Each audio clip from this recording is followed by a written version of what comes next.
Mike's on the final year of his contract, so outside there's of course going to be questions. What's the sentiment inside the locker room, and what do you tell people who are wondering about whether McCarthy will be your coach next year? That's above my pay grade about if Mike is coaching again next year. But all coaching aside, Mike can leave and go wherever he wants. But guys, I kind of feel bad for his guys like Zach Martin and guys who might be on their last year on their way out. Because that's who I wanted to hold the trophy for. You want to win games and do great things with those type of legends who put in more time and work than Mike McCarthy ever did. So those are the kind of guys that I have so much sympathy and hurt for. What we're seeing is a hurricane that is coming to eviscerate Dallas. And it's very much so eviscerating Dallas. And you're seeing a bunch of players, coaches, all personnel are fending for themselves. Many blame the people up top, but let's go down a little bit lower. Because even though this hurricane is coming, one thing about storms, there will be signs that this is coming. Temperature change, the aura in the air, just I don't. There will be signs that the hurricane is coming. Let's get into the video.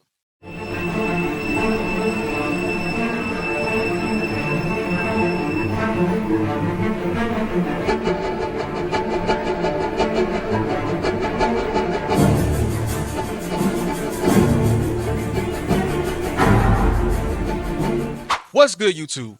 Welcome back to another video. I'm your host, Lose Text, and if you're new here, make sure to like and subscribe for more content like this. Turn on the notification bell so you don't miss when I go live or just put out film breakdowns.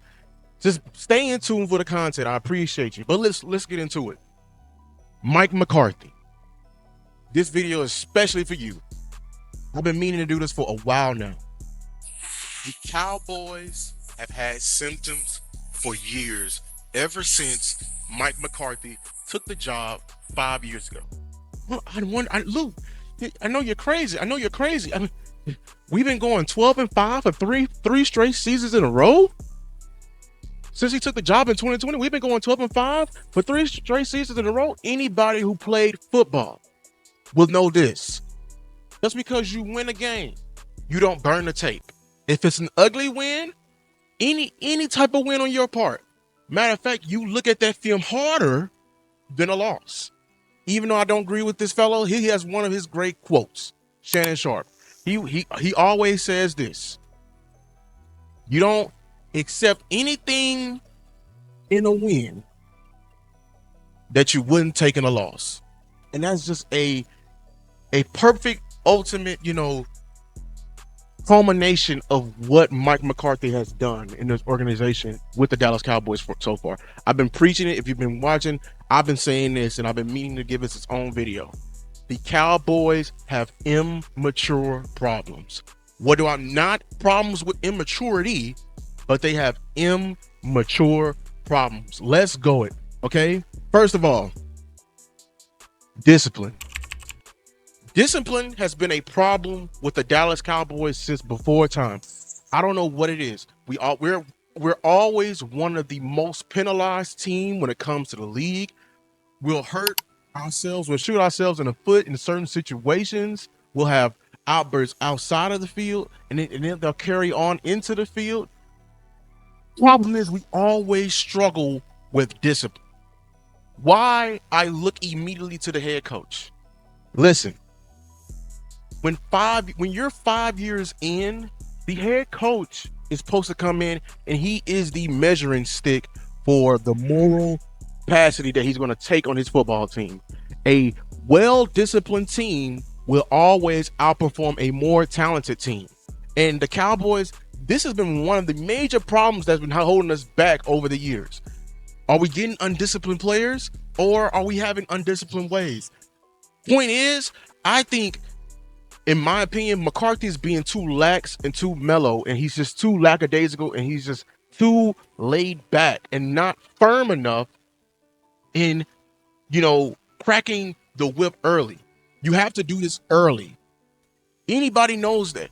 If you let the child go without discipline early in their life, it will grow into massive bad habits later in their life, and it'd be too late to uproot it out. That's why you must start it early.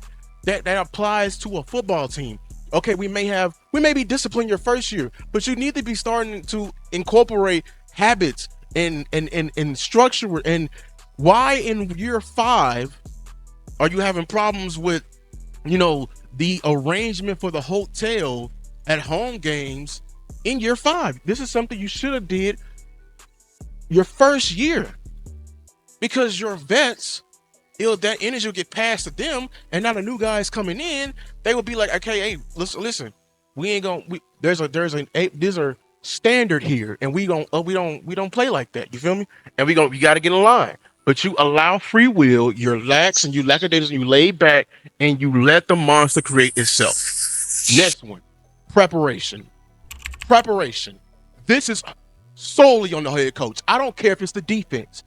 You are the head coach. You are the CEO. Everybody under the sun, under your name, you are responsible for. Preparation is all you. There's been, I've been saying it since the beginning of the season. I'm an offensive guy, everyone.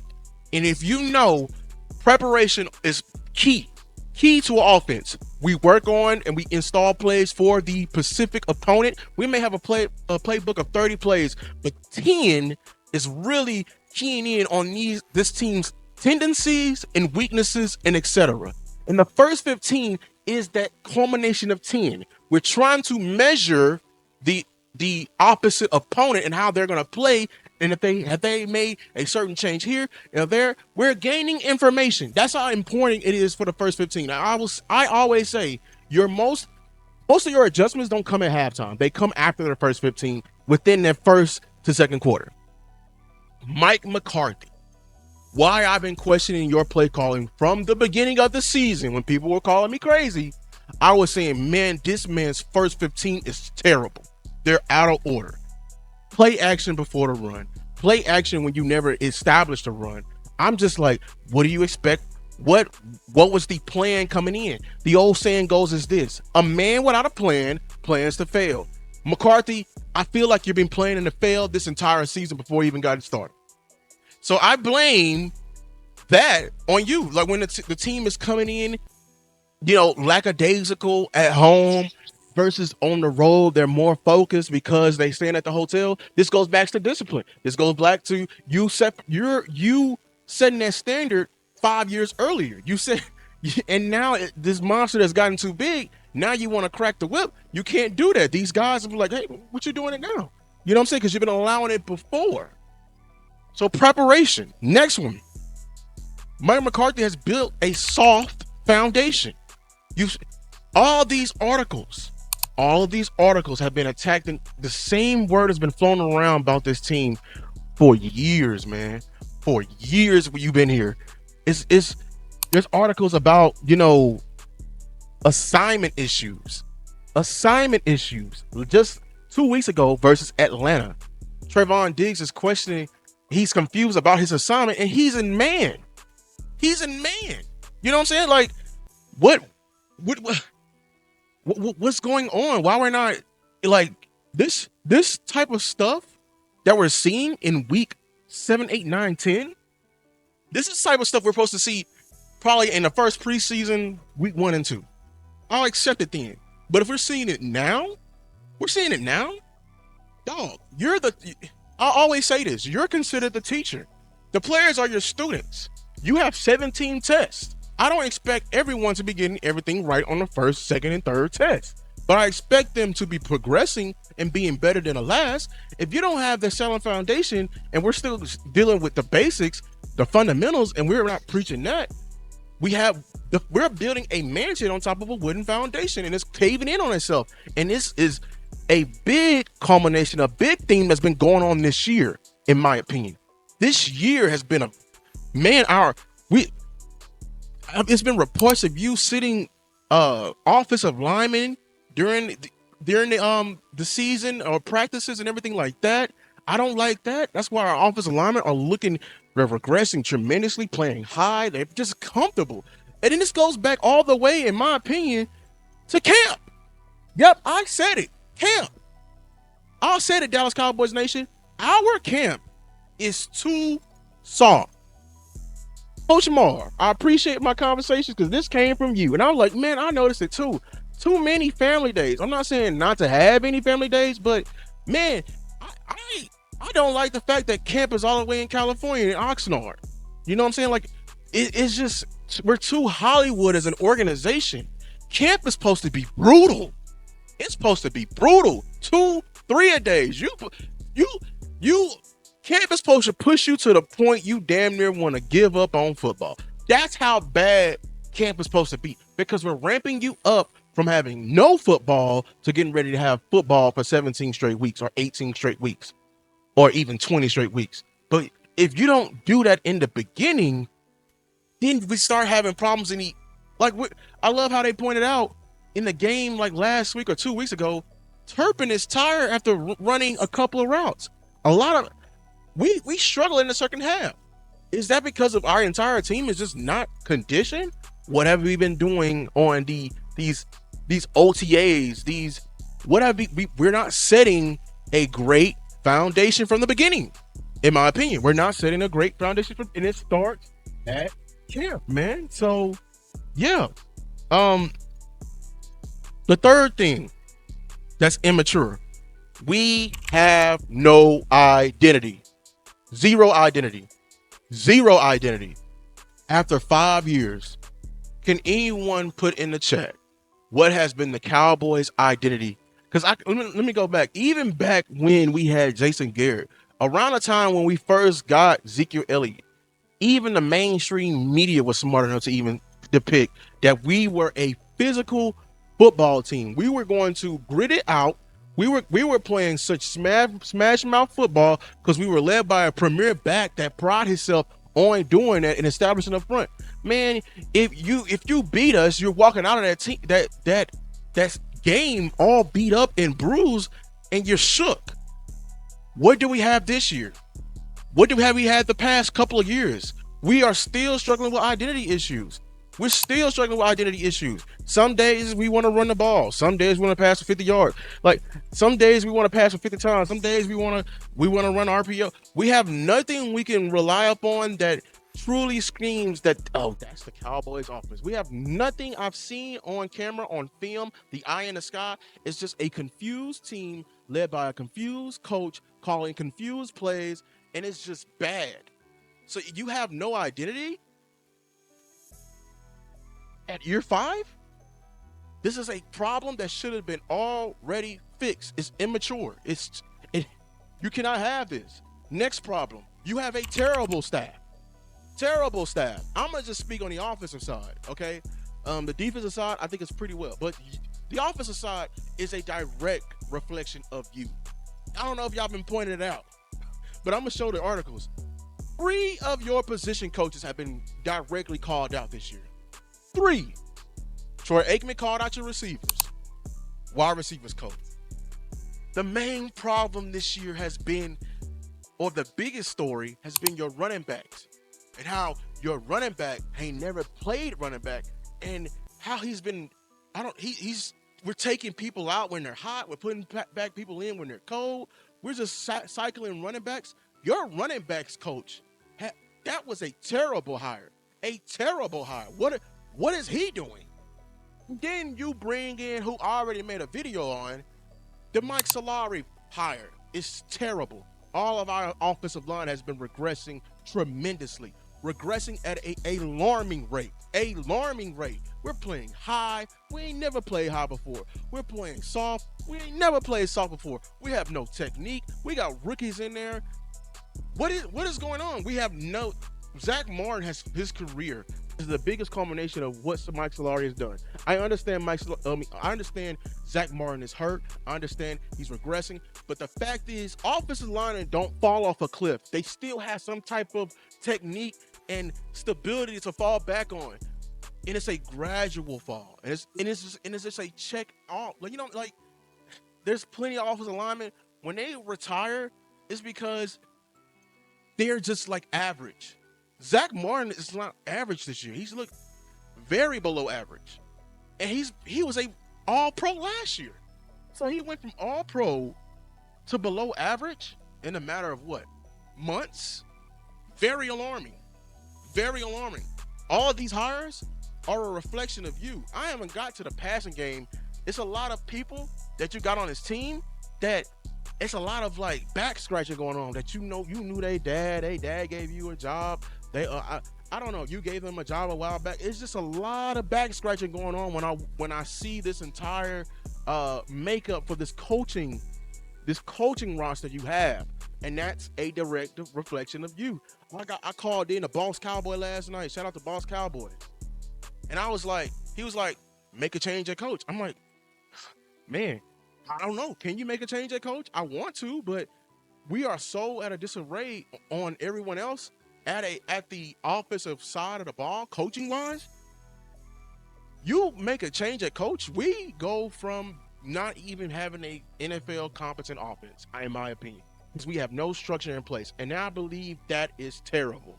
It is the head coach's job, the head offensive mind, to pour in to the rest of the offensive minded coach. They should have walk out of there with some type of reflection from you. That's why they call it a tree, a Shanahan tree. Like the offense may be not the same as you, but it's very identical, and they rooted in the same thing. I mean, I don't trust they're learning anything from you, and I hope they're not, because this offense is terrible. Not even a lick of creativity. And that goes into my final immature problem. The lack of adapting. Oh my God, this offense. I'm going to show briefly. Shout out to Coach Mark for pointing this out. These are the articles that were put up around the time McCarthy was fired from the Packers. And words are being used the same. Aaron Rodgers, he's being held back by this offense. He's masking the deficiencies of this offense. Shout out to Vash Lombardi. He was saying Dak is playing low-key the best football of his life because he's overcoming and masking a lot of these deficiencies in his offense. The curl routes, the stop routes, is that a part of the run game? I don't know. You're still running it. In today's league, only a fool will refuse to adapt to the times in order to keep his job. Only a fool. That is such a problem that somebody young would understand, or somebody that's too old would understand, because you can't teach an old dog new tricks. Regardless of the fact, when I look at your scheme does not comply with the personnel. Your scheme is just a blanket you put on the personnel, and you expect the scheme to still function. The lack of adaptability I have seen from McCarthy in this day and age has been terrible. You can't blame anybody else for the scheme but you, McCarthy. And it's funny enough, you claim you went to that barn after you got fired from the Packers. You claim that you made changes. Hell, you claim after last year, after you tore the NFL up, even masking your deficiencies, after you made changes after the bye, and you came back and you said, let's do it again. You really thought, after you ran off on a plug twice, after you gaffled the whole NFL with the Dak and CD connection, that they was going to let you get away with it again with less talent and personnel? That's why I didn't trust you to make any type of adjustments this time around. I said the obvious adjustment is against your philosophy. You ain't never ran the ball before. I don't trust your ass to run the ball now. History will always paint the picture of what your future will be if you ignore what you've done in the past. These are all, and then like going back to the adaptability. Look at your defensive coordinators and how they acted. You brought in your guy Mike Nolan. He was terrible. Dan Quinn came in and turned it around a bit.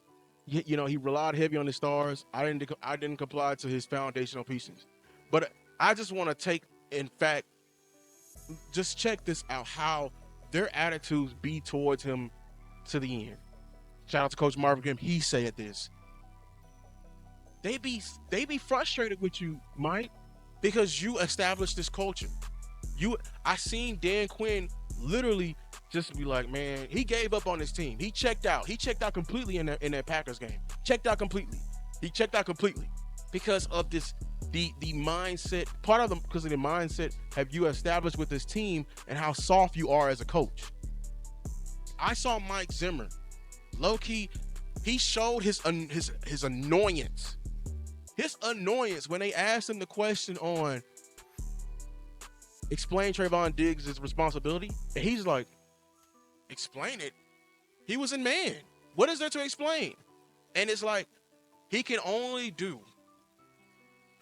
operate in what the head coach is laying before him. He's not the head coach. He's only the coordinator. That is still his boss. If his boss would tell everybody, hey man, like, hey, go have fun on the weekend. You know what I'm saying? Try to watch film. Try to, study for the next game. Go above and beyond. If he's not drilled to the end from the beginning, he's not working with much, everyone. He's not working with much. So, listen, y'all. That's been my time. Immature problems, man. Immature problems. Mike McCarthy has to go. Has to go. He has lost his team because he did not build it on solid foundation. This is a storm that is coming. Everyone is fending for themselves in this Cowboys organization. And Mike McCarthy has literally physically given up. Literally physically given up. Now, is the problem going to get solved with firing McCarthy? No. No. No, everyone. This culture is being set because, Jerry is to blame. I don't have faith in him hiring the next head coach. I don't. Because he targets the weak, targets the vulnerable who are 1 foot in retirement, i.e., name been flown around, it's Bill Belichick. Will Bill Belichick have enough fire to come in and change this? Also, we're to blame as well. We have allowed this as Cowboys Nation. We let this team become Hollywood. We told them we don't want to see the rough and gruff and tough football. We don't want to see that boring football. Pay tickets, drive up the prices. This is the type of product you get. We have gone so far away from the fundamentals of football. And when you don't apply the fundamentals of football to your everyday work life, this is what happens. This is what happens. Your season is literally on a twig and it's hanging by a thread because you don't stay grounded in the fundamentals. And that's being tough. That's setting a culture. That's being disciplined, and that's just being a gritty, nasty football team. And until the Cow, and it's in our DNA. I got all the Super Bowls on right here. I got all these Super Bowls. All these teams were rooted in what I'm telling you. Rooted in everything I'm telling you. They weren't finesse. They were gritty. They didn't pass the ball 30 times. They ran the football. The pick and roll in basketball has been around for generations. Don't tweak it. No reason to. If it ain't broke, don't fix it. I'm going to get out of here this time, man. Appreciate everyone for watching. Make sure to like and subscribe to content for more. I'm on the way to 1K, man. I appreciate y'all, man. Listen, and it's still Fiery Jerry the GM. Peace.